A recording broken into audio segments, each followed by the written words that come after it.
Tonight on Y News. The Department of Health sends teams to conduct psychosocial debriefing to earthquake-affected residents in Region 4A.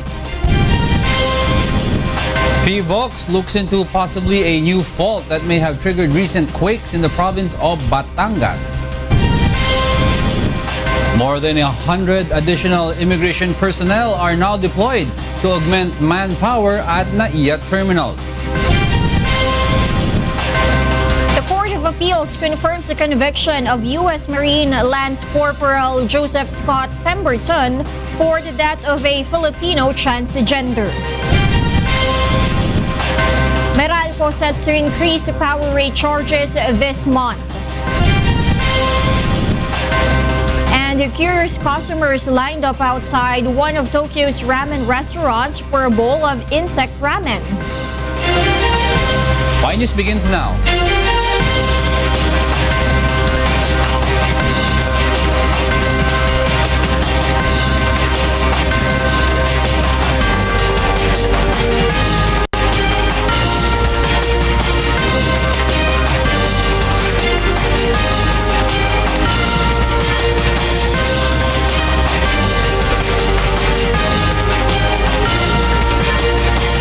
UNTV News and Rescue Command Center.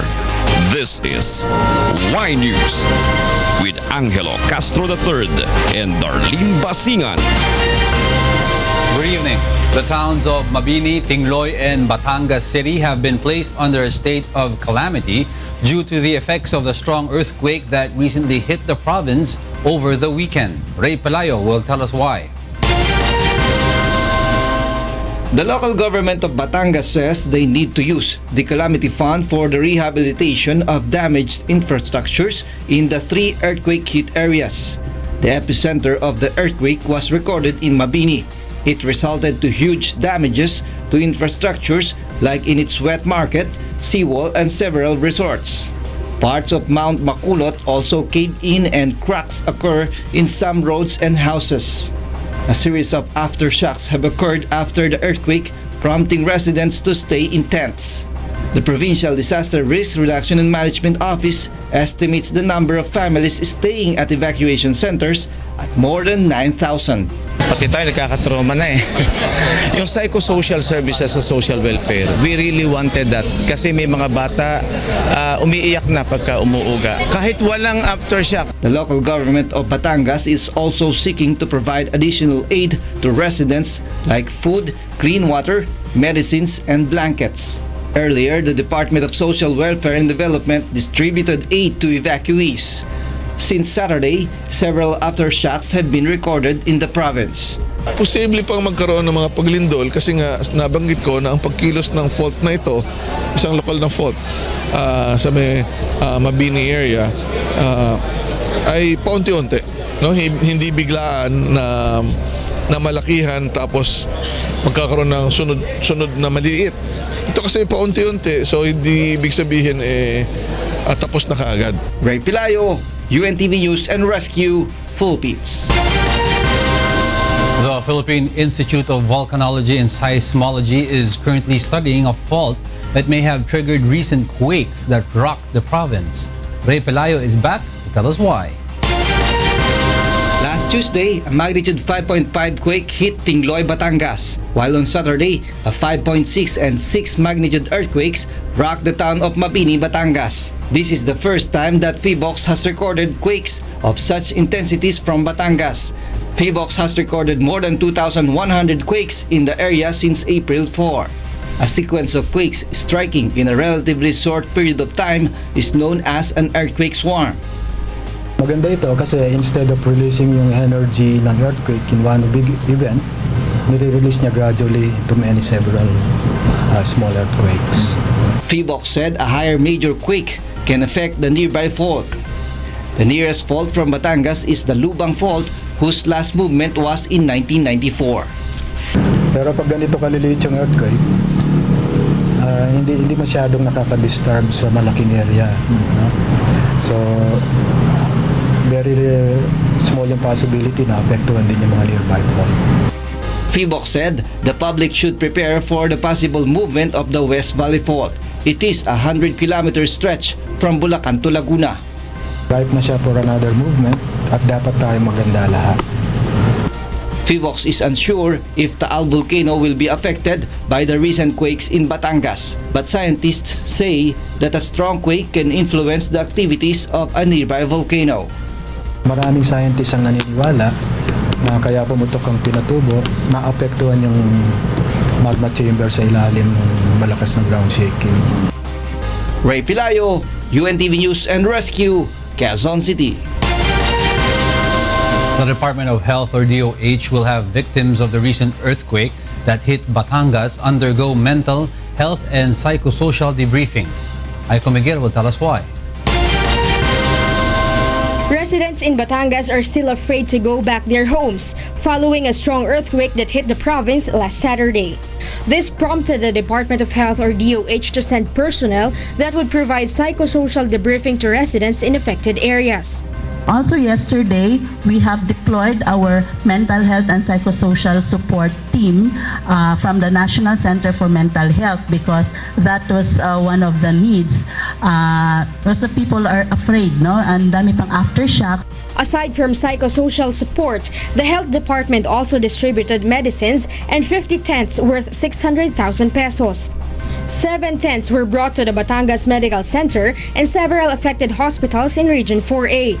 The DOH Health Emergency Management Bureau says structural assessments are now being conducted on hospitals with damages to ascertain whether or not this can still operate. DOH Secretary Pauline Obial noted the department has been creating contingency plans for the possible occurrence of stronger earthquakes like the big ones, especially in Metro Manila. Nag-scenario building na kami that this will actually result in about 200,000 injuries and about 121,000 deaths. We are prepositioning our teams and our supplies and drugs and medicines to address this. We cannot predict what will actually happen, but we are ready for this type of a scenario. The health department is also seeking the help of international bodies in developing ways on how to address and provide aid within 24 hours during times of calamities. Meanwhile, the DOH has yet to confirm the number of reported injuries in the recent earthquake. The DOH is now coordinating with Phivolcs, provincial health team members, PDRRMO, and affected local government units in need of immediate assistance. Aiko Miguel, UNTV News and Rescue, Department of Health. The Department of Energy assures that it is hastening the restoration of power facilities affected by twin earthquakes in Batangas last Saturday. Leslie Longbowen will tell us why. The electricity supply reserve in Luzon has become thinner due to the twin earthquakes in Batangas last Saturday. The Department of Energy says some power facilities have been affected by the quake. Among the affected plants were Avian Unit 2, San Gabriel, San Lorenzo 50, San Lorenzo 60, Ilihan Block B, Calaca Unit 2, and SLPGC Unit 2. Bago tayo nagkaroon ng lindol, meron tayong sapat na supply. Pero ngayon, naapektuhan tayo ng lampas ng 1,600 megawatts dahil dun sa lindol mismo. However, the Department of Energy has assured that it is doing its part to remedy the problem. To augment power supply, the DOE has instructed the operation of Malaya Units 1 and 2 and other thermal power plants. Na mapabilis at i-ensure ang safety ng pag-restore ng power sa mga apektado ng earthquake. Meanwhile, the National Grid Corporation of the Philippines put Luzon on red alert at 1 o'clock in the afternoon from yellow alert this morning. This is due to the peak or heightened demand from consumers. Leslie Longbowen, UNTV News and Rescue, Taguig City. More than 100 additional immigration officers have been deployed to the terminals of the Ninoy Aquino International Airport since Saturday. Joanano will tell us why. Manila International Airport Authority General Manager Eddie Monreal confirms the deployment of additional immigration officers to 4 terminals of NAIA. The additional manpower will help in the processing the needs of passengers who will travel this long holiday. MIA General Manager Eddie Monreal has conducted an inspection earlier at the booths of immigration officers at 3 terminals of the Ninoy Aquino International Airport or NAIA. It can be noticed that the queues at the immigration section of the terminals, which now have officers on duty, are now shorter. Aside from the 140 immigration officers, there are 300 more on standby in case of manpower shortage at the airport.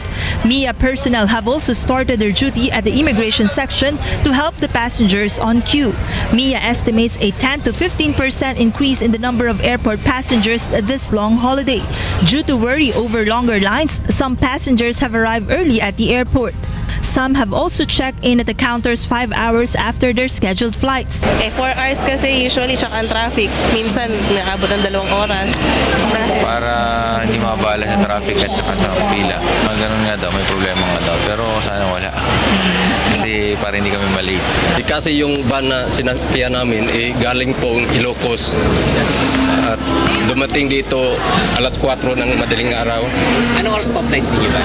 5 p.m. po. 5 p.m. pa? MIA assures the public that all NAIA terminals are ready for the influx of passengers this long holiday. To me, it's a normal operation. Wala ko tayo nakita masyadong congestion as opposed to mga reports before na to anticipate the congestion here at the terminal. So far, so good ho. Joan Ano, UNTV News and Rescue, Pasay City.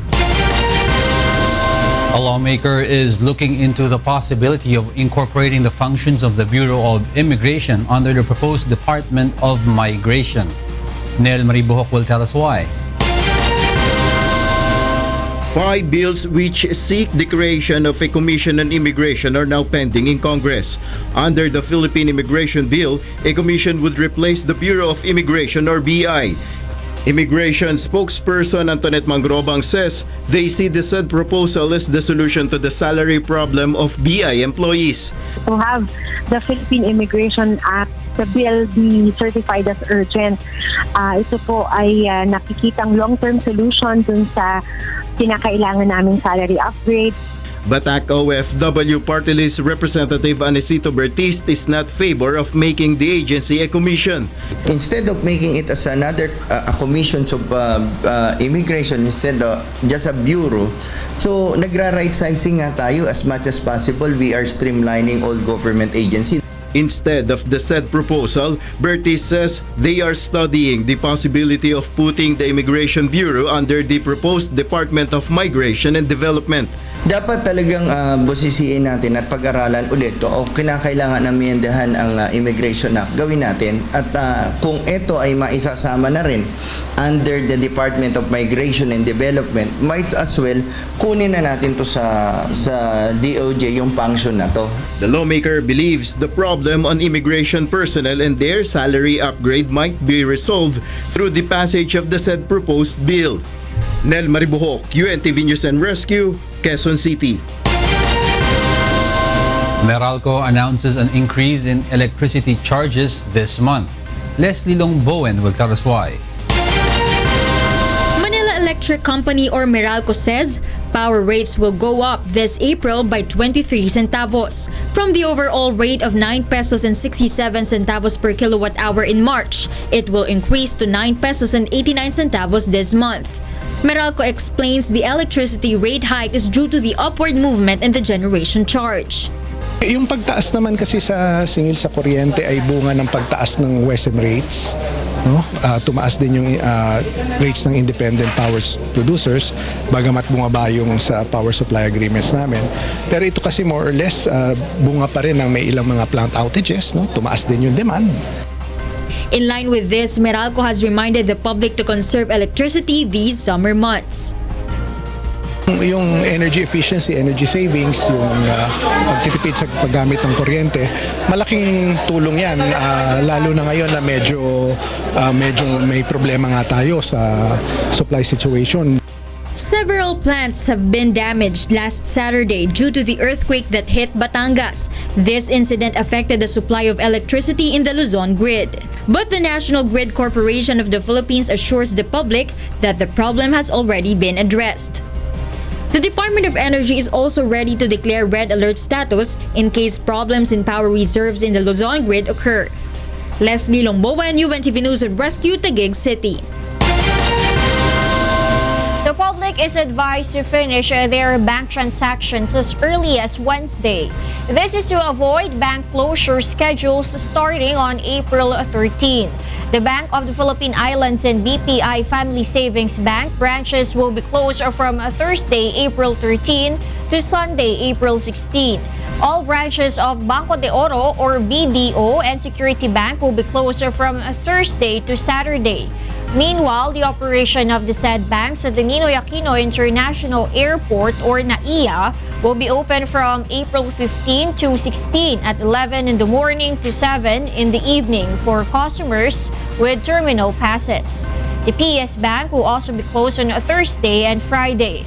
Several branches of Metro Bank, meanwhile, are open from April 13 to 16. Customers may visit the bank's website for further details about their holiday schedule. The regular operation of banks will resume on Monday. The Land Transportation Franchising and Regulatory Board or LTFRB prohibits driving hours of public utility bus drivers to exceed beyond 6 hours. Joan Nano will tell us why. Under a memorandum the LTFRB released last Friday, bus companies are required to designate an alternate driver for every unit, especially if their routes are as far as Bicol, Tacloban, Samar, and other provinces in Visayas. The agency wants to limit the driving hours of provincial bus drivers to 6 hours to ensure the safety of passengers.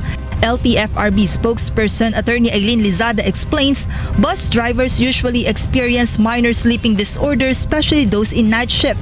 Ito ho ay yung involuntarily your brain goes to sleep. Ang study says 1 second of this kind of sleep when your brain shuts off at 100 kilometers per hour, meron hong 28 meters not covered by the driver. Pag napaganon lang sila, you are running 28 meters. E paano ho kung merong construction o kung meron nag-overtake, ma-accident? Bus companies violating the new rule will face suspension and fine. Earlier, the LTFRB together with the MMDA and representatives of the local government of Quezon City conducted an inspection of bus terminals. They checked on the preparedness of the terminals for the bulk of passengers traveling to provinces this long holiday. During the inspection, LTFRB reprimanded a bus with route going to Tacloban due to its defective driver seatbelt and lack of proper seat for senior citizens and persons with disability. The agency also found some children sitting at the middle of the bus. The LTFRB talked to the driver of the Starliner bus and asked their time of departure. Mga ilang oras, yung medyo inaantok-antok na. Pag straight. Ay, depende po kung nasa kondisyon ng katawan mo. Hindi ka basta antukin. Pero pag yung wala sa kondisyon, antukin ka. Pero kailangan mong labanan yun. Labanan? Para tulad ng pag... Mag-overspeed tayo? Hindi po. Yung... Halimbawa kung kain ka ng kung anong pangpawala ng antok, may kindi ka. After fixing the seatbelt and parents decided to just hold their children on their lap, the LTFRB allowed the bus to go on with the trip. Joan Nano, UNTV News and Rescue, Quezon City. Next on Y News.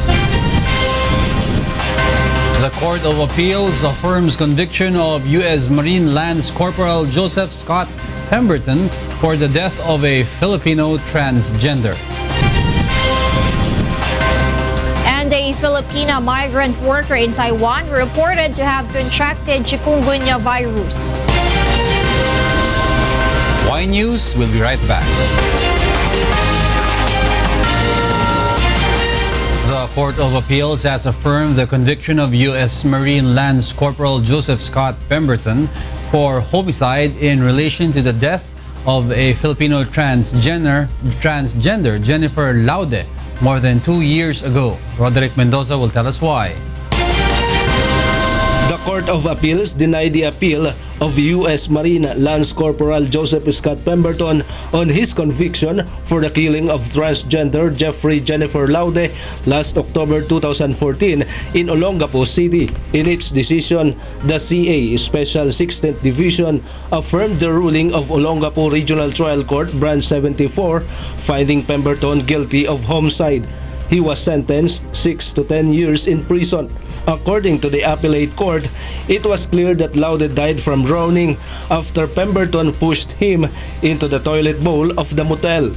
The CA also affirmed the award of 4.3 million pesos to Laude family for the loss in earning capacity of the victim. The court, however, modified the civil indemnity and moral damages award, raising it to 150,000 pesos. A lawyer for the Laude family says the ruling of the CA is expected since Pemberton's arguments are mere rehash of what he already raised before the trial court. It's a victory for the LAUDE. It's justice for the LAUDE. It's also a victory and justice for the Filipino people. But the lawyer says they are still not satisfied with how Pemberton is being treated. She says for justice to be completed, the U.S. Marine should be committed to the national prison. Because si Pemberton ay hindi pa rin naman nakakulong sa National Bilibid Prison. Still Pemberton is receiving so much privilege. Nakakulong siya, naka-aircon siya, maganda ang kwarto niya, maganda ang kinakalagyan niya. Pemberton is currently serving his sentence in a U.S. facility inside Camp Aguinaldo. Roderick Mendoza, UNTV News and Rescue, Manila. The high public satisfaction rating of President Rodrigo Duterte through the latest social weather station survey inspires his administration, according to Malacanang. Rosalie Cos will tell us why. President Rodrigo Duterte maintained his high net public satisfaction rating. Based on the latest SWS survey, the president got 63% net satisfaction rating last month of March. This was also his rating in December 2016, while he got 64% in September 2016. The latest survey was conducted through face-to-face interviews with 1,200 respondents from March 25 to 28, 2017. Presidential spokesperson Ernesto Abella says though the survey is not the priority of the Duterte administration, it gives inspiration to the chief executive and his leadership to continue with his top agenda in government, which is resolving the problems on illegal drugs, criminality, corruption, and attaining prosperity and lasting peace in the country. Abella also said the government values the public trust and will continue to work hard to serve the best interest of the people. Meanwhile, for some Filipinos interviewed by the UNTV News team, poverty should be the top agenda of the administration, though they appreciate the governance of President Duterte. Some of them are also concerned on drug-related killings in the country. Maganda naman siya magpalakad. Biro mo yung mga nag-aano ng mga drugs, di ba? Napaano niya, napatino. Kahirapan po talaga kailangan namin. Kailangan po sa tapusin natin yung kahirapan.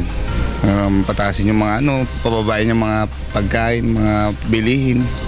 Yun po number one. Para makatulong sa mga tao may walang ganong kakayanan. Dapat po ikulong na lang. Huwag na po patayin. Rosalie Cos, UNTV News and Rescue, Malacanang.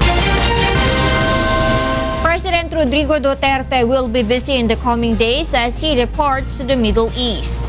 June Surya will tell us why. President Rodrigo Duterte is set to meet King Salman bin Abdulaziz Al Saud in his state visit to the Kingdom of Saudi Arabia. With the special ties between our two countries, I shall seek to expand the frontiers of friendship and tap into the converging interests in order to intensify two-way trade and investments, seek greater political security cooperation and exchange to increase trade and commerce. The President aims to establish a number of cooperations in tourism development, political and energy security. We will seek greater political security cooperation, collaboration in the field of health and culture. It is on top of this agenda of spurring two-way trade and investments. He is also expected to open discussions on security, anti-terrorism campaign, and illegal drugs. From Saudi Arabia, the president will proceed to the Kingdom of Bahrain and the State of Qatar from April 14 to 16. This will be my first meeting with esteemed leaders of the states and the Gulf. I will seek to support for efforts to bring just and lasting peace in Mindanao. I also look forward to exchanging views with them on regional security issues, promoting intercultural dialogue and the Philippines' efforts at community building in ASEAN. As expected, President Duterte will meet the Filipino communities in Riyadh, Manama, and Doha, Qatar. While in the Middle East, I will meet the Filipino communities. I am excited to see them and thank them for their support for our efforts to bring reform and change in our country. Jun Suriao, UNTV News and Rescue, Philippines. The number of deaths in the Philippine National Police's anti-illegal drugs operations declines a month after the launch of the Oplan Double Barrel Reloaded. PNP's data reveals more than 100 deaths in legitimate police operations, as compared to over 700 casualties in the same duration during the implementation of the Double Barrel Alpha 1. PNP Chief Ronald De La Rosa explains the lower number of drug-related casualties might be due to fewer drug suspects fighting back against arresting authorities. The PNP has so far conducted almost 5,000 anti-drug operations, which it says resulted to arrest of 7,000 drug suspects and surrender of 70,000 others. The Philippine National Police confirms receiving an intelligence report about threats of kidnapping in Central Visayas. The said report, the PNP notes, is in connection with the travel advisory the U.S. released yesterday. Monhokson will tell us why. Philippine National Police or PNP Chief Ronald De La Rosa assures that the PNP is taking steps to prevent any incidents of kidnapping or abduction in Central Visayas. Yes, meron tayong preparation for that. I was briefed by the RD of Piaro 7 na meron nga silang na-monitor na ganon. Then, meron na magkaukurang aksyon na ginawa yung ating RD ng Piaro 7 para matwart itong mga threat na ito. Police Chief Superintendent Noli Talino, Regional Director PRO 7, meanwhile says cops in Central Visayas remain on full alert status.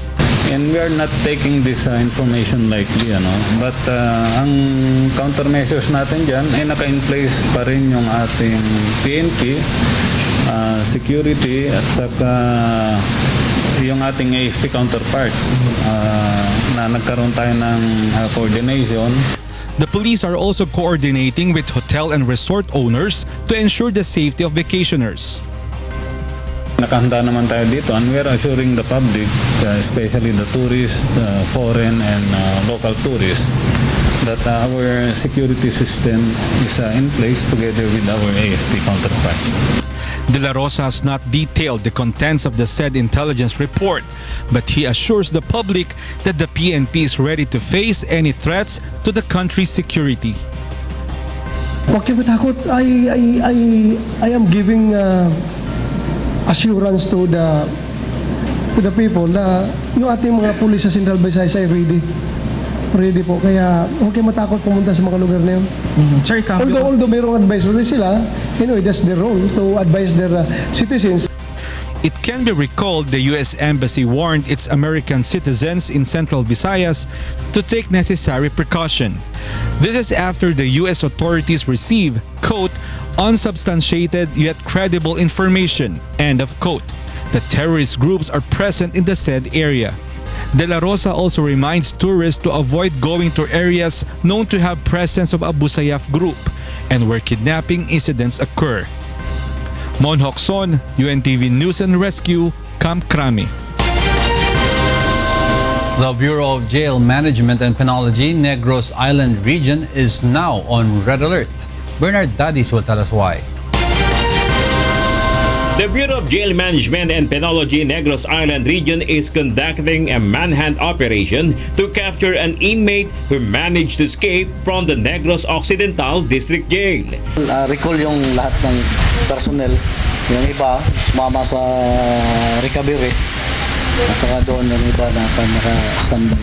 The escape is identified as Versilito Capulong, 26 years old. He is facing illegal possession of firearms charges.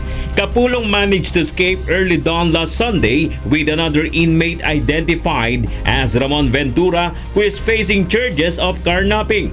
Ventura surrendered to Mursik Police Station at 9 in the morning today. He is now under the custody of the BJMP NIR. Initial investigation reveals the inmate escaped through the back wall of the facility using a pipeline left there by construction workers. The jail warden discovered the escape the morning after. Doon sa likuran, kasi doon sa likuran, yung visible gardening doon, may nag-drill yung City of Bago, mga personnel.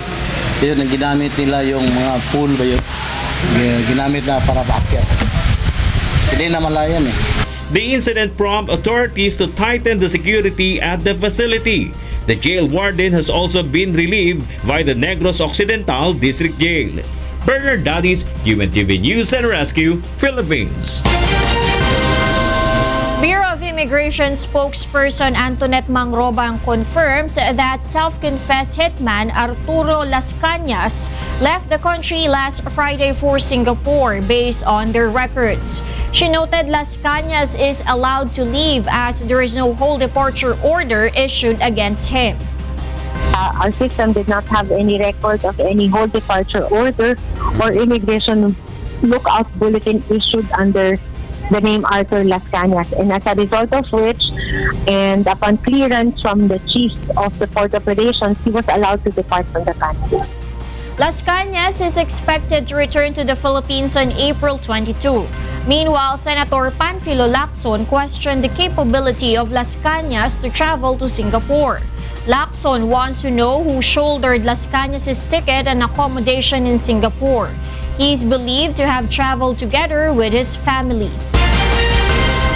Experts and officials of the Department of Agriculture are set to sail to Benham Rise this month.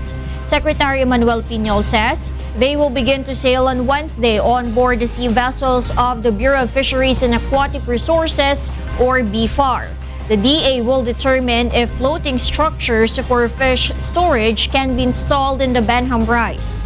Benham Rise is 13 million hectares wide and has been declared by the United Nations as part of the Philippines continental shelf in 2012. It has colorful corals first witnessed last year during the exploration conducted by the Philippine government in the area.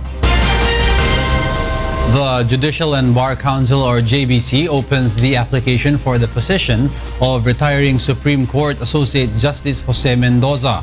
Mendoza is set to retire on August 13 after his more than 7 decades as a magistrate in the High Tribunal. Meanwhile, the deadline for application for the position of retiring Justice Bienvenido Reyes is on April 18. Reyes will retire in the 6th of July. The Department of Health, or DOH, feels regret for the unpaid taxes of the mighty corporation. Aiko Miguel will tell us why. The Department of Health says it is supposed to allocate the unpaid taxes of the mighty corporation to its universal health care program. Health Secretary Paulino Bial says the 9.56 billion pesos worth of unpaid taxes from the mighty corporation is supposed to be allocated for the government's universal health program. The fund is supposed to go to medication of patients with lung cancer, chronic obstructive pulmonary disease, heart disease, and stroke due to smoking. A huge chunk of the amount, DOH says, should have gone to Medicine Access Program. This program aims to provide medicines to indigent Filipinos. The Sin Tax Reform Law, also known as Republic Act 10351, which collects funds from excise tax charge on tobacco and alcohol products, is a prime directive to sustain the universal healthcare program of government. Assistant Secretary Paula Alvarez of the Department of Finance, meanwhile, says they support the DOH in intensifying the implementation of the sin tax law. In line with this, the Finance Department also vows to tighten its monitoring of companies or corporation not paying the right taxes. Kino-compare po natin yan dun sa kahalintulad nila sa industriya. So kung karamihan po sa industriya, ganito yung binabayaran na buwis, dapat ikaw, dahil nandun ka, malapit din dun yung binabayaran mong buwis. So yun yung ginagamit nating benchmark. The Bureau of Internal Revenue has filed tax evasion case against the mighty corporation that vows to pay its unpaid taxes to the government. Aiko Miguel, UNTV News and Rescue, Manila. A Filipina was reported among the 2 migrant workers living in Kaohsiung, southern Thailand, to have been confirmed infected with chikungunya fever. Amiel Pascual will tell us why. The Kaohsiung Department of Health said Sunday one of the 2 patients is a 28-year-old woman from the Philippines living in Nancy District who had returned to her hometown in the Philippines for a short visit in late March. She began developing fever, joint pain and muscle pain on April 4. The second patient is a man from Indonesia, aged 22, who fell ill with fever last Thursday after flying back to Taiwan from his mother country. After a blood test, he was also confirmed on Saturday to have the disease, the department said. The Philippine authorities in Taiwan says cleanups have been launched in possible vector breeding sites in places where the patients lived or had stayed. Anyway, ang sinasabi naman sa natanggap namin na report, wala naman siyang cure, but they just see the symptoms and most of the patients, they recover naman eh. Normally, we issue an advisory on that. Kasi wala naman actually reported na parang epidemic. Pray na sila doon sa areas na where they were actually nahinala na doon sila nakakontact. Chikungunya is caused by the chikungunya virus, which is spread between people by 2 types of mosquitoes, Aedes albopictus and Aedes aegypti. Chikungunya is characterized by an abrupt onset fever frequently accompanied by joint pain, and other common signs and symptoms include muscle pain, headache, nausea, fatigue, and rash. Amiel Pascual, UNTV News and Rescue, Kaohsiung, Taiwan. Those are the reasons behind the news. April 10, 2017. I'm Angelo Castro III. Reasons we delivered to you as they unfold. I'm Darlene Basingan. Because we need to know, we will always ask why. Thank you for watching Y News.